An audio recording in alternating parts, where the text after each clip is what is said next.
Ecco, adesso io voglio metterci quel... Cosa mettiamo? Fammi vedere. Ecco, volevo metterci queste due ellissi di color rosa.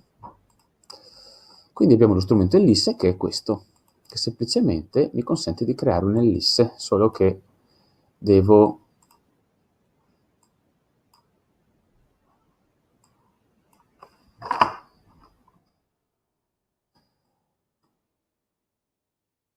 Non mi sta creando l'ellisse. Come mai non me la sta creando? Adesso lo vedremo subito. Ah, eccola. Non è che non l'ha creata, solo che era bianca, e bianca su sfondo bianco non si vede. Eccola qui. Benissimo, ce n'è sicuramente qualche altra. Ok. Teniamo sempre per il momento l'immagine di sfondo, poi la toglieremo. Ok. Vado a scegliermi il colore, mi scelgo questo rosa chiaro, questo qui. Anzi un rosa un po' più scuro, questo qui, e vado a disegnare la mia ellisse. Ecco, come vedete l'ellisse, di fatto noi tracciamo un rettangolo e lui mi costruisce l'ellisse tangente a questo rettangolo, poi la si può modificare prendendola per i poli. C'è qualcosa che non va in questa ellisse, cioè ha lo spessore bianco che io non voglio vedere, quindi lo tolgo andando su Stroke Paint qui e cliccando sulla X in maniera da fargli capire che non c'è nessun contorno, però c'è un ripieno che è questo colore che ho scelto prima.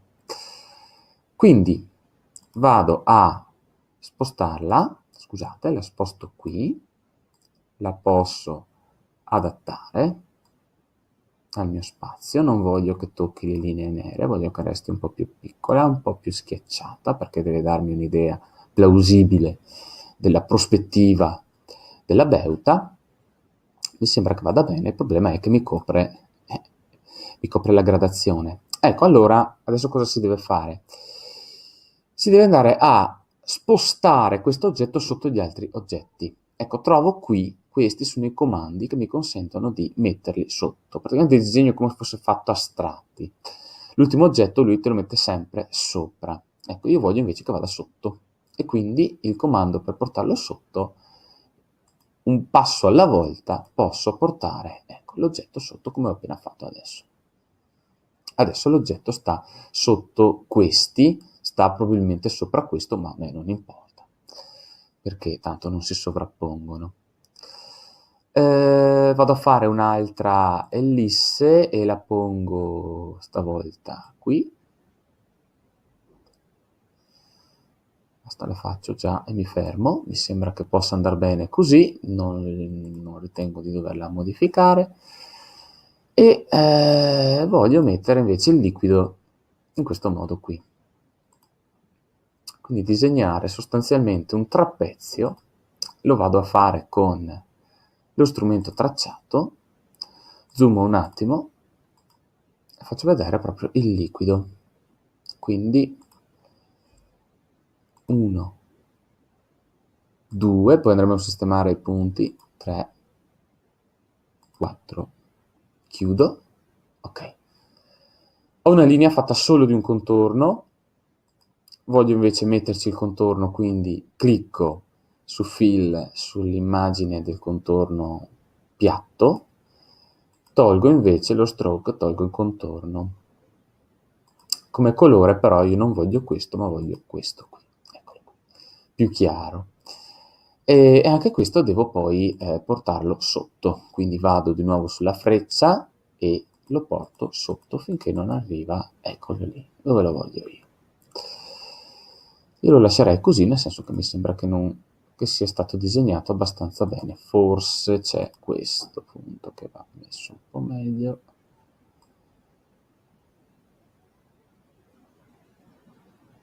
Ok. Benissimo. Cosa ci manca? Ci mancano questi riflessi bianchi. Ho deciso di metterli semplicemente osservando l'immagine di sfondo. Quindi, in verità non li volevo messi di qua, ma volevo mettere il riflesso quello lungo di qua e quello corto di qua, quindi li farò all'incontrario. Faccio sempre delle linee, quindi una,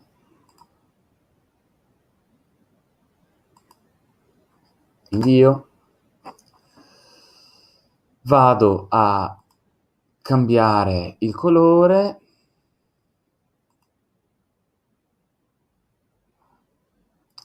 qui purtroppo, aspettiamo un attimo, allora do un valore di, non so, 2, grossa, forse lo farò ancora più grossa, sì, sicuramente almeno un 3. Ok, allora, nessun riempimento e qui voglio invece il colore bianco nel paint. Purtroppo il colore bianco, quando, ho notato che quando lo seleziono da qui me lo mette automaticamente nel fill, mentre nello stroke non me lo mette, eccolo qui. Ad ogni modo, per fare il bianco, aspetta a prenderlo così, no, ok, questa è una parte che poi taglierò, ecco, quindi per dargli il colore bianco, visto che fino ad adesso abbiamo usato solo il colore nero,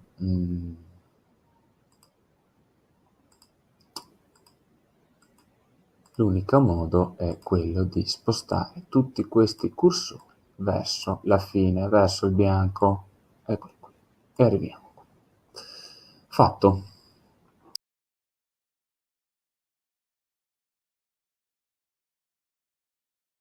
Ecco, ragazzi, no, in verità non è quello, non è quella la tecnica, giustamente ci deve essere una via molto più semplice. Allora io adesso l'ho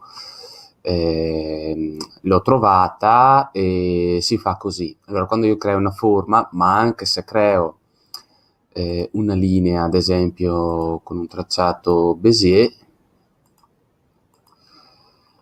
ok, per entrambi questi tipi di oggetti posso scegliere i colori sia del riempimento sia del contorno. Allora il riempimento è il fill, quindi ecco, se io non lo metto trasparente, qui posso averlo pieno, posso anche averlo graduato, poi scegliere i vari colori. Ecco, allora il fill, il colore del fill si cambia semplicemente cliccando normalmente sui campioni che abbiamo qua sotto. Se voglio cambiare invece lo stroke, cioè il contorno, ecco, non posso cliccare qui perché qui vedete che mi si cambia sempre il riempimento, tra l'altro sono visibili anche qua, ma se io invece vado sui campioni con il tasto maiuscolo premuto, invece cambio il colore del contorno. Ecco, ad esempio io non voglio avere il riempimento e voglio il contorno nero, ecco vado sul nero con premendo maiuscolo. Quindi riassumendo, maiuscolo per il contorno e invece clic normale se invece si tratta di un clic normale si tratta del riempimento. Ecco, i riempimenti delle linee, come vedete, sono un po' inventati dal software, di solito non si usano mai, però invece sì, questi qua sì, insomma, si usa invece il colore del contorno. Ecco, tutto qua.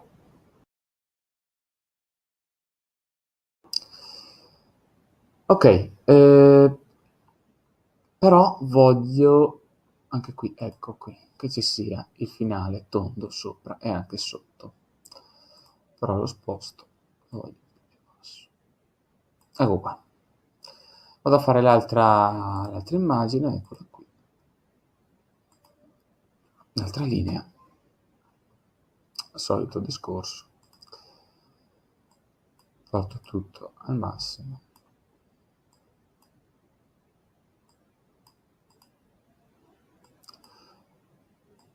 Ok.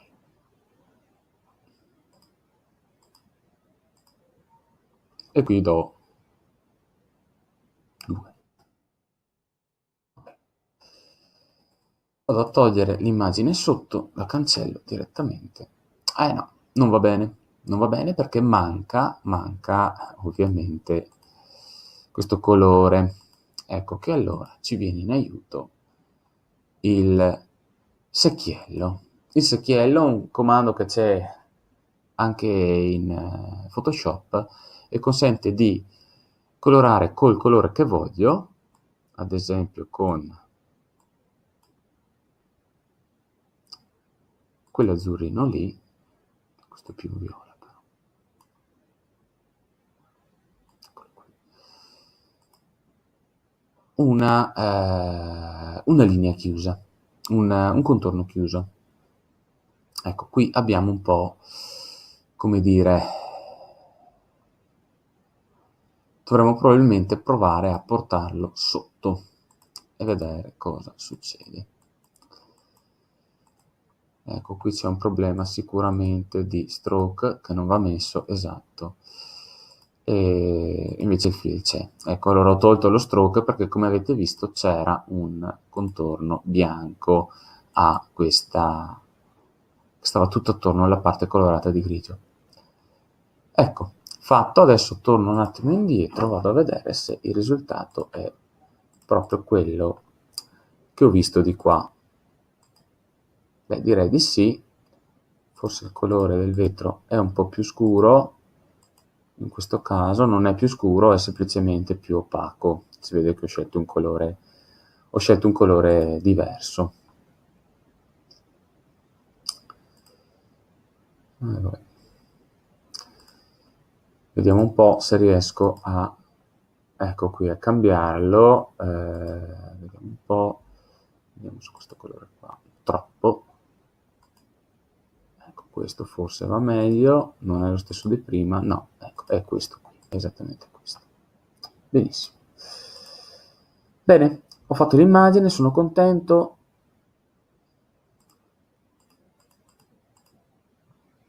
Non mi piace tanto qui. Vado un attimo a mettere a posto, a curvare un po' di più qua. Ecco, così mi piace di più. Mentre questo, ecco qui, lo vado un po' a curvare anche questo.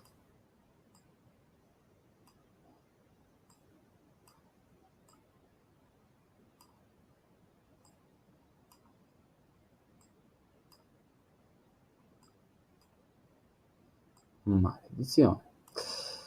Ok, adesso lo devo portare un po' più sotto perché deve stare sotto a tutto. Ok. Li ho modificati entrambi, sia le linee di contorno sia questa.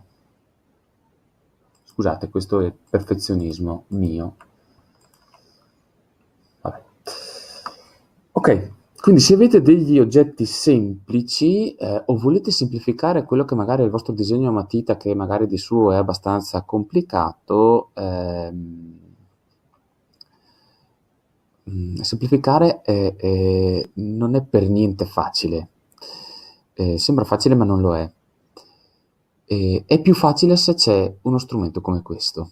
C'è uno strumento che ti costringe a lavorare con pochi strumenti semplici, in questo caso con delle linee, con delle campiture uniformi, ed è paradossalmente più facile in questo modo riuscire a ottenere delle immagini interessanti. Mi sono appena accorto di un errore gravissimo.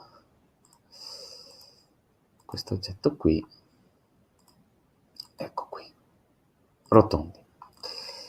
Ok, adesso salvare il nostro oggetto.